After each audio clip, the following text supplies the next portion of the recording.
তো কাফির ও মুশরিক যুক্তি করে মুসলমান যারা ছিল সুবহানাল্লাহ, যারা মুসলমান হিসেবে ছিলেন নবী মুস্তাফার সাহাবী মুহাজির ছিলেন, আনসার ছিলেন, সেই সমস্ত সাহাবী রাসূলকে মেরে দেওয়ার জন্য বিষ ফেলে দেওয়া হয়েছিল। আর নবী মুস্তাফার থুথু মুবারক পানিতে পড়া মাত্রই সেই বিষ মুক্ত পানি হয়ে গেল। আর সেই দিন থেকে আমার নবী মুস্তাফা সেই কুব্বা কুয়ার নাম দিয়েছিলেন বীরে সেফা। জোরে বলেন সুবহানাল্লাহ। তার আগে বীরে সেফা নাম ছিল না। যত দুনিয়ার হাজী হজ করতে যাই, যারাই বদরের ময়দান যাই, মদিনাতে আসার সময়তে, মদিনা থেকে বদরে যাওয়ার সময়তে মিডিলেই রাস্তার নিকটেই বাবলা গাছের নিকটে পাবেন, দেখবেন সোশ্যাল মিডিয়াতে দেখা যায় মানুষ সুবহানাল্লাহ কত হাজিরা পানি তুলছে। কুয়ার ভিতরে পানি খুবই কম, পানি না থাকার মতোই। আল্লাহর কি হুকুম, 24 ঘন্টাতে পানি কোনোদিন শেষ হয় না। এতটুকু যদি পানি ওঠে, অনেক হাজী বোতলে পানি ভরে লাই, অনেক হাজী পানিটা নিয়ে শরীরে আপনার কি লাগিয়ে নাই, কেউ হয়তো পানিটা মুখে লাগিয়ে নাই, কেউ হয়তো পানিটা পান করে। তারপর আমার পয়গম্বর আযম আকা মুস্তাফা নবী বলেছেন, কোন রোগী মানুষ, অসুস্থ মানুষ আজকের পর থেকে যদি এই কুব্বা কুয়ার পানি পান করতে পারে, তার সমস্ত অসুখ দূর হয়ে যাবে। এর আগে ছিল না। যেদিন নবী মুস্তাফা থুতু মুবারক দিয়েছে, সেদিন থেকে সেই কুব্বা কুয়ার নাম বীরে সেফা রেখেছেন। আর নবী বলেছেন, যতই বড় অসুখ হোক না কেন, এই কুয়া থেকে যদি এক ঘট পানি পান করে, একটা ওষুধ লাগবে না, তার সমস্ত অসুখ ভালো হয়ে যাবে।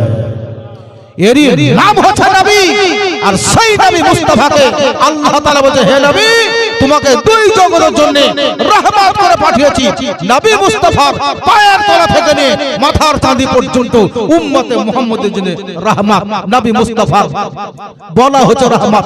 নবী মুস্তাফার পবিত্র শরীর থেকে বেরিয়ে যাওয়া রক্ত মুবারক হচ্ছে আমাদের জন্য রহমত। নবী মুস্তাফার থুতু মুবারক আমাদের জন্য রহমত। নবী মুস্তাফার শরীরের ঘাট মুবারক আমাদের জন্য রহমত। নবী মুস্তাফার পবিত্র মস্তক মুবারকের চুল মুবারক আমাদের জন্য রহমত। নবী মুস্তাফার পায়ের সঙ্গে লেগে যাওয়া ধুলোটা হচ্ছে আমাদের জন্য রহমত। সেই নবীকে আজ বলছে আমাদের মতো একটা হাদিস বলে বক্তব্য শেষ করব, অনেক সময় হয়ে গেছে। ফেরেশতা জিবরাইল কিসের তৈরি? নূরের তৈরি। জোরে বলেন, নূরের তৈরি। যেদিন আল্লাহ নবী মুস্তাফাকে মেরাজের রাত্রিতে নিয়ে গেলেন, মেরাজের রাত্রিতে নবী মুস্তাফা বুরাকের উপরে আরোহণ করে জিবরিলের সঙ্গে, নবী মুস্তাফার সঙ্গে জিবরিল উটের উপরে নয়, ঘোড়ার উপরে নয়, বুরাকের উপরে চেপে যখন গন্তব্যস্থলে গেলেন, মিডল পজিশনে একটা জায়গায় পৌঁছে যাওয়ার পরে জিবরিল বলছেন, ইয়া রাসূলুল্লাহ, আমি এখান থেকে আকাশের উপরে আর এক চুল পরিমাণ যাব না। নবী জিজ্ঞাসা করলেন, জিবরিল, বুরাকের উপরে চেপে তুমি আমার সঙ্গে এসেছো, এই স্টপেজ থেকে তুমি আগে যাবা না কেন? জিবরিল বলছেন, ইয়া রাসূলুল্লাহ, আমি যদি এখান থেকে আকাশের ঊর্ধ্বে চুল পরিমাণ উপর দিকে যাই, নবী গো, আমার শরীরটা আর থাকবে না, বন খোদার নূরের তাজাল্লিতে, খোদার নূরের তাজাল্লিতে ইয়া রাসূলুল্লাহ আমার শরীরের পাখা পুড়ে শেষ হয়ে যাবে। এ জিবরিল কেন যাবে না?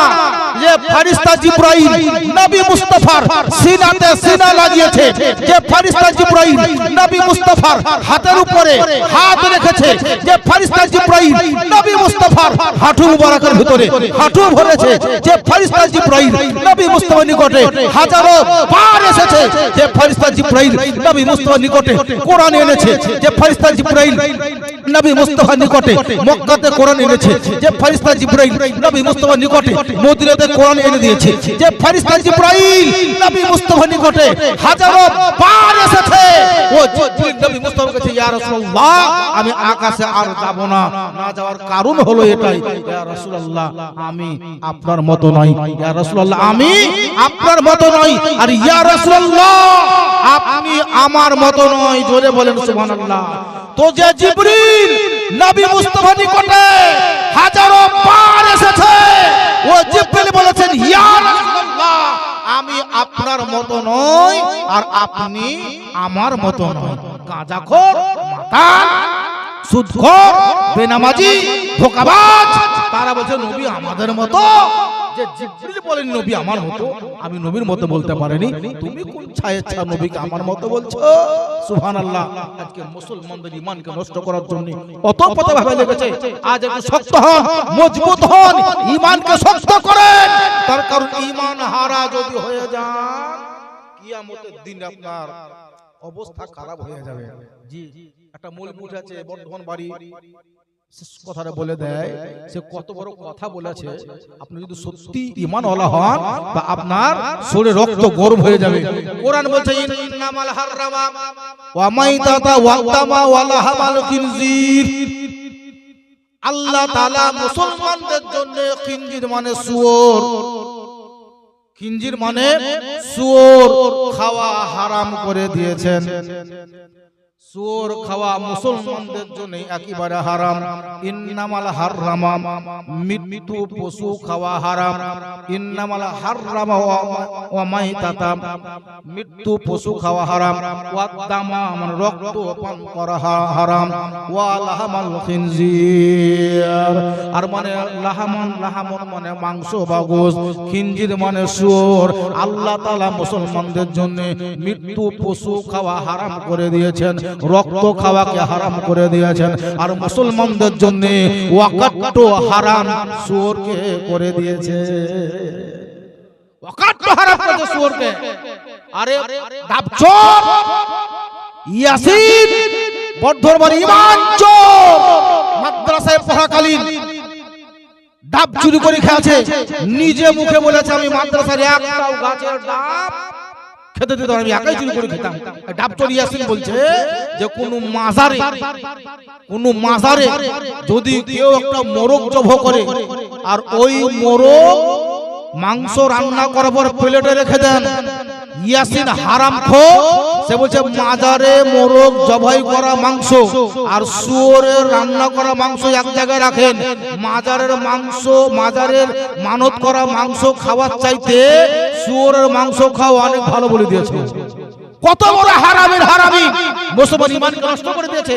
এই ডাবচোর ইয়াসিন যে ঈমান চোর বলছে যে শুয়োরের মাংস খাওয়া অনেক ভালো বলে দিয়েছে। বলেন আপনি তাকে মৌলবি বলবেন, তাকে মুসলমান বলবেন? শুনছেন আপনি? আর আমরা যদি কিছু বলতে যাই তা আমাদেরই বংশের মানুষ, আমাদের মাঝে মানুষ বলতে ওগুলা বলা কি দরকার, আপনি ওগুলা বলতে যান না। আর ও জি বলছে ওকে বলতে পারা করো, তুমি ওকে বাধা দাও। আমার সাধারণ মুসলমান ঈমানকে নষ্ট করে দিচ্ছে। হে মুসলমান ঈমানটাকে মজবুত করেন। আল্লাহ তাআলা আমাদের সবাইকে যেন ঈমান মজবুত করার মতো ক্ষমতা শক্তি তৌফিক প্রদান করেন। আমিন সুম্মা আমিন। আসসালামু আলাইকুম ওয়া রাহমাতুল্লাহি ওয়া বারাকাতুহু। আস্তাগফিরু রাব্বি মিন কুল্লি যামবি ওয়া আতুবু ইলাইহি। আশহাদু আন লা ইলাহা ইল্লাল্লাহু ওয়া আশহাদু আন্না মুহাম্মাদান আবদুহু রাসূলুহু সাল্লাল্লাহু আলাইহি ওয়াসাল্লাম। এতক্ষণ ধরে বসে বসে আমরা দুরূদ শরীফ পাঠ করলাম, আর বসে না থেকে দাঁড়িয়ে পড়েন।